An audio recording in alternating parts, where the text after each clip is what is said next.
Hello everyone, चलिए बात करते हैं आज का नया पेपर जो कि है इस तरह से आपकी स्क्रीन पे। और समझेंगे कि किस तरह से हम क्वेश्चंस को कर सकते हैं।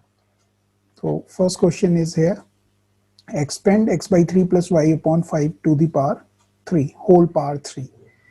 इट मीन्स कि a प्लस बी का होल क्यूब का फॉर्मूला एक्सपेंड करवा रहा है। तो a cube plus B cube plus 3a² b plus 3ab² ये फॉर्मूला होता है ना। तो a का क्यूब करना है और b का क्यूब करना है। देखें किसमें क्यूब है, क्यूब है। a की जगह x/3 और b की जगह y/5 है। क्यूब है नहीं है, x/3 का क्यूब नहीं है ना, तो ये बाहर हो गया। x/3 का क्यूब है और क्यूब है, ठीक है, ये भी क्यूब है। तो ये तीन ऑप्शंस हमारे पास निकल के आए जिसमें a क्यूब और b क्यूब है।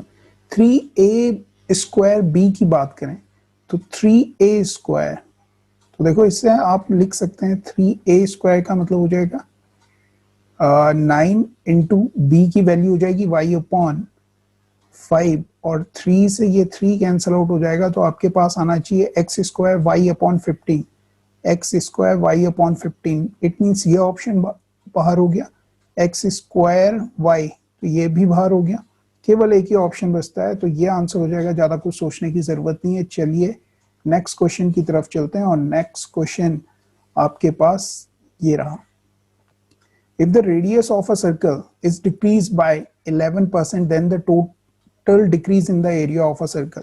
तो जो एरिया होता है वो प्रोपोर्शनल होता है। किसके प्रोपोर्शनल होता है ये समझना बहुत ज्यादा जरूरी है। रेडियस के प्रोपोर्शनल होता है। इट मीन्स अगर इसे देखें 11% को तो टोटल चेंज से कर सकते हैं। -11 -11 माइनस माइनस प्लस हो जाएगा 11 इंटू 11/100।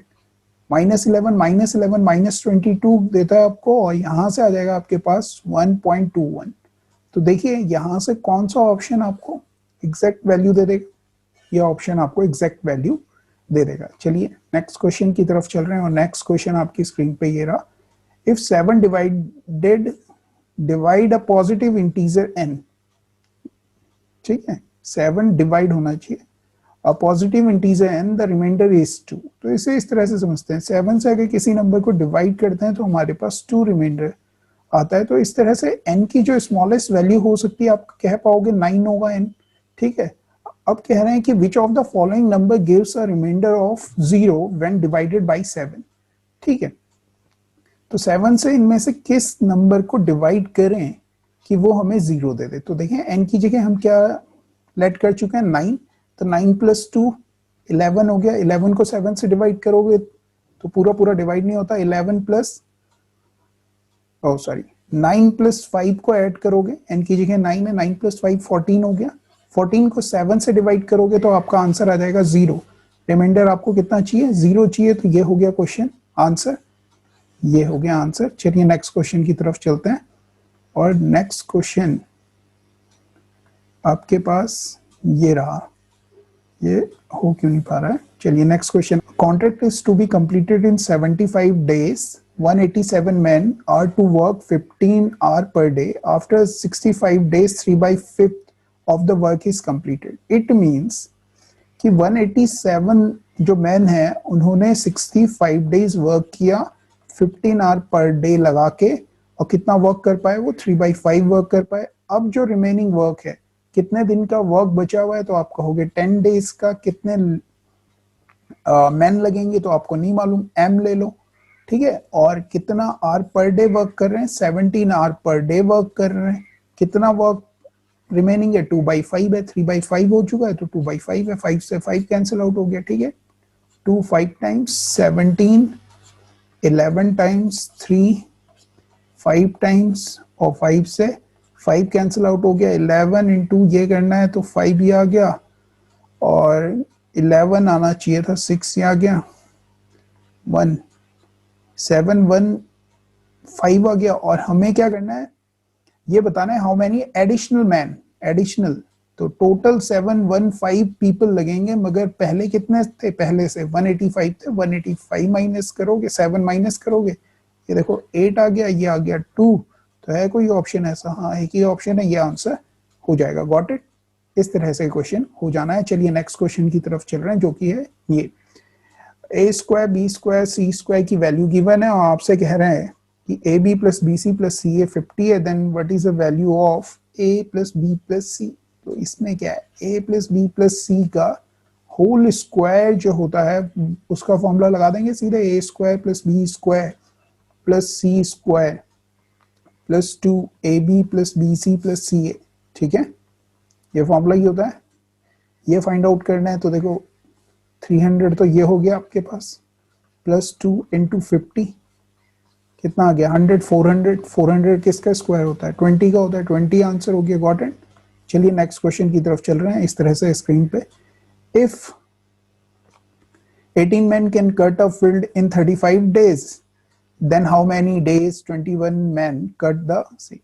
तो प्रोडक्ट जो होगा मैन और डेज का वो इक्वल होगा। तो 21 से देखो 7, 5 टाइम 7, 3 टाइम 3, 6 टाइम, तो आ गया आपके पास 30 डेज। Got it. चलिए नेक्स्ट क्वेश्चन की तरफ चल रहे हैं। नेक्स्ट क्वेश्चन ये रहा स्क्रीन पे, the perimeter of N isosceles triangle. Isosceles triangle है, 50 गिवन है, इफ द बेस 18 है, तो ये a और a होगा, तो 2a प्लस 18 की पेरीमीटर की बात कर रहे हैं ना। 18 की वैल्यू 50 गिवन है, तो यहां से देखो 2a इक्वल टू 32 आ गया, a की वैल्यू आ गई 16। आपको क्या फाइंड आउट करना था, then find the length of the equal side, 16 आ जाएगा। Got it. चलिए नेक्स्ट क्वेश्चन की तरफ चल रहे हैं। Two train leaves Varanasi to इतना एट 11 और 11:30 am respectively and travel at a speed of respectively how many kilometers from Varanasi will both। तो वही काम करना है, बहुत बार कर चुके हैं ये क्वेश्चन हम, है ना। लेट कर लो कि एक ही ट्रेन है जो 110 किलोमीटर से 140 किलोमीटर पर आवर की स्पीड से चल रही है। अगर इतनी स्पीड बढ़ जाए, कितनी बढ़ रही है, तो आप कहेंगे 30 बढ़ रही है। किस पे बढ़ रही है, 110 पे, तो 3/11 स्पीड बढ़ रही है, का मतलब है टाइम कितना डिक्रीज होगा, 3/14 डिक्रीज होगा। डिफरेंस देखो, ये टाइम का रेशियो आ गया ना, डिफरेंस देखो कितना है 30 मिनट। 3 की वैल्यू 30 मिनट्स है, तो 14 की वैल्यू कितनी हो जाएगी, 140 मिनट्स हो जाएंगी कि नहीं होंगी। एक बात ये समझाओ हमें, ठीक है। अब आप क्या करें, टाइम आपके पास निकल गया, स्पीड आपको गिवन है, तो बस आपने ये करना है कि 110 इंटू 140 अपॉन 60। ठीक है, क्यों कर रहे हैं समझ में आ रही है। ये आ गया 7 और ये आ गया 3, तो 770 अपॉन 3, 3 से डिवाइड करोगे तो इतना आंसर आ जाएगा। चलिए नेक्स्ट क्वेश्चन की तरफ चलते हैं। ये रहा आपकी स्क्रीन पे द वैल्यू ऑफ ये। तो सबसे पहले आपको पार्ट्स में डिवाइड करना है। इस पार्ट को पहले सॉल्व करोगे, फिर दूसरे पार्ट को करोगे, फिर तीसरे पार्ट को करोगे। तो चलो इसे कर लेते हैं पहले। 2/5 इंटू 4/3 इंटू, देखिए कैसे सॉल्व कर रहा हूं, ये बहुत ज्यादा इंपॉर्टेंट है ना। 5/3 प्लस 11/20। देखो 5 से 5 कैंसिल आउट हो गया, 4 से 4 कैंसिल आउट हो गया, 3 से 3 कैंसिल आउट हो गया। इट मीन्स 2/5 ही बचा है हमारे पास माइनस का। इसे सॉल्व करेंगे तो पहले केवल इतने पार्ट को सॉल्व कर लो। तो ये आगे करेंगे 17/4 इंटू 3/5 इंटू 17/2।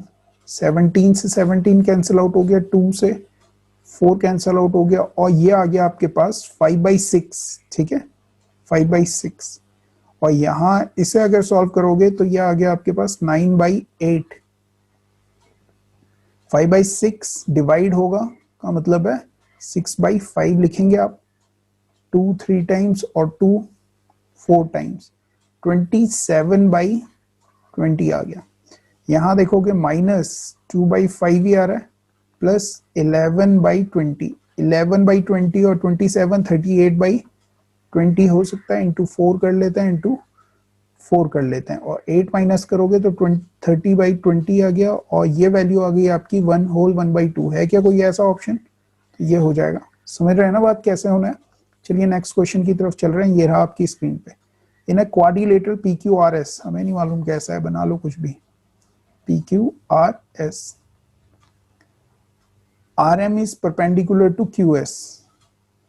अच्छा जी, आर एम है कोई, वो क्यू एस पे परपेंडिकुलर है, and P N is perpendicular to Q S. ठीक है, क्यू एस की वैल्यू आपको दे रहे हैं 6, पूरी लेंथ जो ये है ये 6 गिवन है। आर एम की जो वैल्यू है वो गिवन है 3, और पी एन की जो वैल्यू है वो 2 गिवन है। आपसे पूछ रहे हैं the area of the P Q R S, P Q R S का एरिया, इस ट्राइंगल का एरिया बता सकते हो 6, 2 टाइम 12 मतलब 6 ही आएगा। 3 18 बोले तो 9 आएगा, 9 और 15 सेंटीमीटर स्क्वायर आ गया। 1/2 बेस इंटू हाइट, क्या ये बेस गिवन था और ये हाइट गिवन थी, इसे सॉल्व कर लेना है, कुछ भी नहीं है क्वेश्चन में। चलिए नेक्स्ट क्वेश्चन की तरफ चल रहे हैं, ये रहा आपकी स्क्रीन पे। The cost price of a goods for a shopkeeper was X. He marked them at 15% above the cost price. Finally, he sold the goods at a discount of 25%. What is his profit and loss? तो देखो 15% above किया और फिर 25% का discount दिया। दिमाग खराब था इस आदमी का, ऐसा कह सकते हैं? नहीं कह सकते। 4 आ गया, यहां देखोगे तो -10 ये आ गया और माइनस 15/4, तो 3 पॉइंट समथिंग आएगा, 3.75 का लॉस होगा, तो यही आंसर हो जाएगा।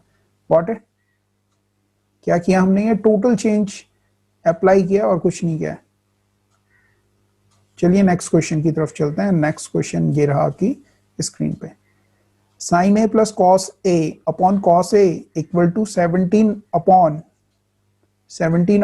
तो देखो sine A plus cos A upon cos A, थोड़ा सा ऑब्जर्व करोगे अगर आप इसे तो आपको मालूम चलेगा कॉस का मतलब हो गया बेस की वैल्यू दी हुई है, और साइन का मतलब हो गया परपेंडिकुलर और बेस का सम दिया हुआ।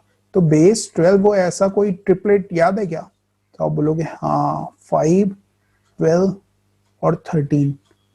बेस अगर 12 है तो परपेंडिकुलर कितना हो जाएगा? 5 हो जाएगा। इन दोनों का सम करोगे कितना आ गया? 17 आ गया। सेटिस्फाई कर रहा है, इस तरह से हम चेक कर सकते हैं।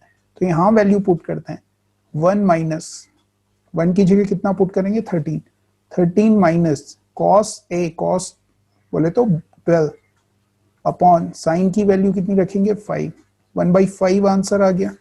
व्हाट इट, देखते जाओ, उठपटांग करेंगे। In triangle ABC DEF are the midpoints of the side A B B C and C A respectively. If A B, इस तरह से कोई ट्राइंगल है ए बी सी, ए बी 12 है, बी सी 20 है और सी ए 15 है। इनके मिड पॉइंट्स जो हैं, ठीक, तो midpoints of the A B का जो मिड पॉइंट है उसे डी कह रहे हैं, ई कह रहे हैं और एफ कह रहे हैं। ठीक है, तो आपसे कह रहे हैं कि अब देखो ये मिड पॉइंट जो होंगे ना, तो जो डी एफ होगा वो बी सी का हाफ होगा। आप बोलोगे हाँ 10 हो जाएगा। ठीक, ये जो लेंथ होगी वो क्या ए सी की हाफ होगी, 7.5 हो जाएगा। ठीक है, ई एफ जो होगा वो ए बी का हाफ होगा, हाँ हो जाएगा 6 हो जाएगा। ठीक है, उसका भी हाफ करवा रहे हैं आपसे। ठीक, ये हाफ क्यों हो रहे हैं? मिड पॉइंट थ्योरम से हो रहे हैं। ठीक है ना, तो इन सब का सम करना है, हाफ करना है। तो यहां देखो 16 और 7, 16 और 7 23.5 आ गया, का हाफ करोगे तो 11.75 आंसर आएगा, नहीं आएगा? ये आंसर हो जाएगा। चलिए नेक्स्ट क्वेश्चन की तरफ चल रहे हैं। नेक्स्ट क्वेश्चन ये रहा, इक्वल टू ये, और आपको ये फाइंड आउट करना है। अगर आप यहां ऑब्जर्व करोगे तो √2 है और √3 है। ठीक है, √2 केवल कब मिलता है इसमें? जब 45 होता है। ठीक है, या इनकी वैल्यूज में √2 कब मिलेगा? जब 45 होगा। √3 तो 30 और 60 दोनों पे मिल सकता है ना, तो 30 और 60 और 45 ये चेक करना है। मगर सबसे आसान जो तरीका है वो ये है कि 45 चेक करके देखो सबसे पहले कि इक्वेशन सेटिस्फाई कर रही है या नहीं कर रही है। तो 45 पुट कर रहा हूँ, 3 इंटू सेक 45 की वैल्यू होती है 2 हो जाएगा, प्लस स्क्वायर की बात कर रहा था, √2 का square 2 plus 1 equal to 7। Satisfy कर गया। ठीक है, यहां पुट कर लेते हैं, 45 पुट कर रहे हैं तो कॉसेक 90 साइन 90 कितना होता है? 1 होता है, plus cos 90 cos 45 sorry 1 upon √2 upon sine 90 1 होता है, प्लस कॉट 1 होता है। ठीक है, तो यहां से देखो क्या वैल्यू आ गई, √2 + 1 अपॉन 2√2।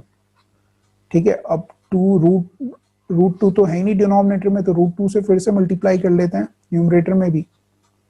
तो 2 + √2 है क्या ऑप्शन, अपॉन 4। ठीक है, तो यह आंसर हो जाएगा।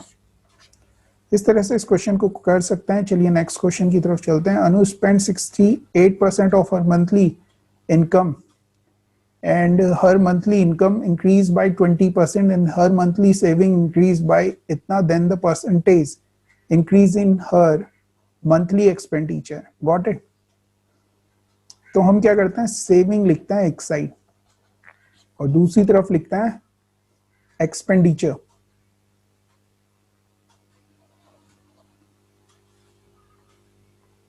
ऐसा क्यों हो गया, और दूसरी साइड लिखते हैं एक्सपेंडिचर। ठीक है, अब देखो जो सेविंग है उसके बारे में कह रहा है, saving is increase by 9 whole 3/8%। Expenditure के बारे में नहीं बता रहा है, तो इसे एक्स ले लेते हैं। और टोटल जो इनकम है वो 20% इंक्रीज हो रही है, ऐसी हो रहा है, एलिगेशन लग रहा है। ठीक है, Anu spend 68% of her monthly income. Spend spend बोले तो एक्सपेंडिचर के नीचे आएगा, तो 32% है और ये 68% है, सेविंग इतना ही होगा। इन दोनों का रेशियो देखोगे तो 8:17 आ गया। ठीक है, यहां से अगर हल्की सी कैलकुलेशन करोगे, इन दोनों का डिफरेंस देखो, आना कितना चाहिए था 11, मगर आएगा 10 होल 5/8 की वैल्यू आ गई 17। 85/8 की वैल्यू आ गई 17, तो 5/8 आ गई 1 की वैल्यू। आपको किसकी वैल्यू चाहिए, 8 की। 8 से मल्टीप्लाई करो। ठीक है, ये तरीका नहीं देखा होगा। 5 हो गया। ठीक है, तो 20% में ऐड कर दोगे 5, आपका आ जाएगा 25%। गॉट इट, ये आंसर हो जाएगा। चलिए नेक्स्ट क्वेश्चन की तरफ चलते हैं और नेक्स्ट क्वेश्चन को समझते हैं कि क्या है। ये रहा इस तरह से, if the perimeter of a certain rectangle is, perimeter given है, इट मींस a + b आप कह सकते हो 25 होगा। एरिया कह रहे हैं ए बी की वैल्यू 150 है। ठीक है, तो प्रोडक्ट गिवन है और सम गिवन है, प्रोडक्ट और सम गिवन है। तो ऐसे दो नंबर जिनका प्रोडक्ट 110 150 हो और सम 25 हो, तो आप कहोगे ए की जगह 15 और बी की जगह 10। ठीक है, आपसे क्या कह रहे हैं, length of the shorter side 10, answer. चलो ही नेक्स्ट क्वेश्चन पे। ठीक, नेक्स्ट क्वेश्चन ये रहा आपकी स्क्रीन पे। A man buys 2 watches A and B at a total cost. Total cost given है A and B की, got it? He sells both watches at the same selling price.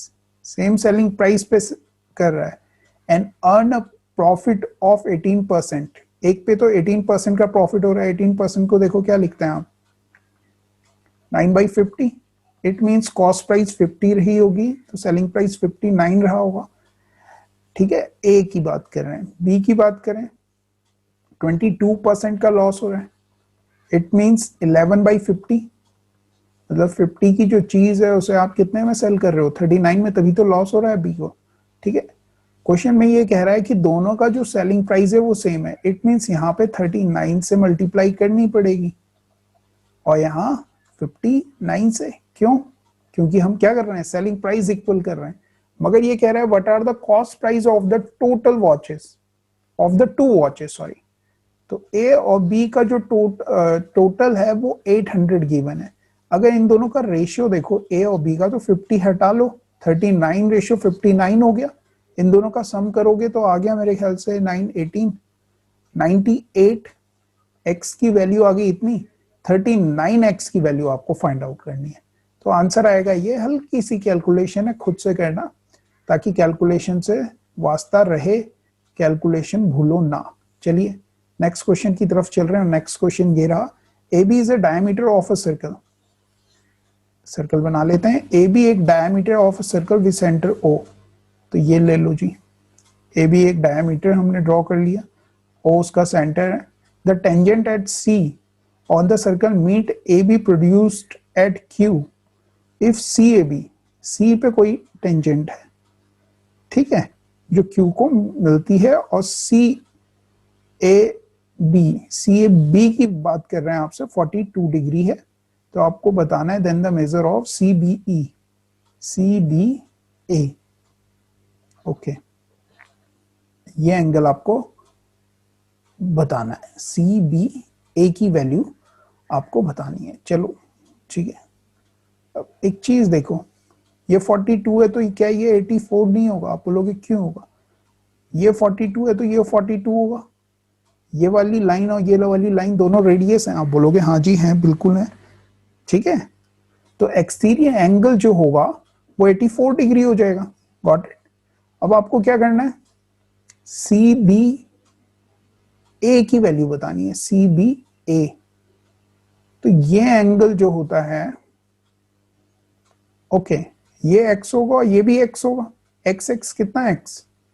CBA नहीं था, CQA की value थी ये, CQA। अब ये 84 है, ठीक है, इसमें CQA की वैल्यू बतानी है। तो C जो होगा वो 90 डिग्री होगा। देखो ये 84 है, तो ये वाला एंगल कितना हो जाएगा? 6 डिग्री हो जाएगा। व्हाट? तो ये आंसर हो जाएगा, ठीक है। ये CBA नहीं, CQA की बात कर रहे थे। क्वेश्चन गलत लिख देते हैं, पता नहीं क्यों, टेक्निकल टीम सही से काम नहीं कर रही है। If the 13 years fix sum doubles at a simple interest, मतलब अगर 1 रुपया आपने इन्वेस्ट किए तो 13 ईयर के बाद कितने हो जाएंगे? वो डबल हो जाएंगे, 2 हो जाएंगे। इंटरेस्ट की बात करें तो कितने का इंटरेस्ट मिलेगा? 1 का इंटरेस्ट मिलेगा। कितने पे मिलेगा? 13 ईयर पे। तो 1/13 की बात करनी है आपको, कितना हो गया परसेंटेज में?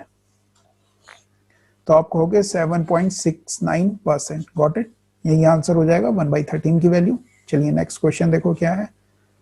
x plus Y plus z equal to 10 given है, ये गिवन है, ये एक्स क्यूब की वैल्यू कह रहे हैं 10 का मल्टीपल होगी, ये भी है और ये भी है, ठीक है। ये चेक करना बहुत ज्यादा जरूरी है। अब ऐसे में तो हो नहीं रहा, तो फॉर्मूला देखते हैं। इसका फॉर्मूला कितना हो जाता है? x plus Y plus Z और x plus Y plus Z का whole square minus 3xy plus Y Z plus Z X. Got it. इसमें आप वैल्यूज पुट कर लेते हैं। 10 100 माइनस 3 इंटू 15 45 आ गया, और 55 आ गया, और 55 इंटू 10 करोगे तो ये आ गया आपका आंसर। यही आंसर हो जाएगा, ठीक है। गॉट इट, समझ में आ रही है बात? तो ये हो जाएगा आंसर। चलिए, a sum lent out at a compound interest amounts to इतना 1250 in 1 year and 1458 in 3 year at a certain rate% per annum.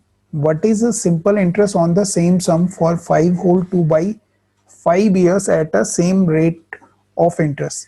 तो देखो, इसमें आपको अमाउंट गिवन है आफ्टर 1 ईयर और अमाउंट गिवन है आफ्टर 3 ईयर। इट मीन्स अगर आप दोनों का डिफरेंस कर लो, है ना, अमाउंट गिवन है आफ्टर 1 ईयर और अमाउंट गिवन है आफ्टर 3 ईयर, दोनों का डिफरेंस कर लो तो आपके पास इंटरेस्ट आ जाएगा 2 ईयर का, उस ड्यूरेशन के 2 ईयर का। ये ध्यान में रखना। गॉट है, ये आ गया।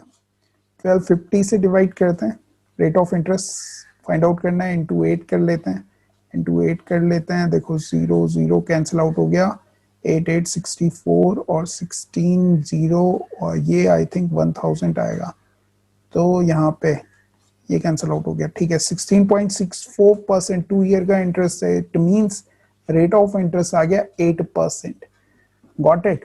आपको 1 साल का अमाउंट गिवन है, इट मीन्स 108% की वैल्यू आपको गिवन है 1250।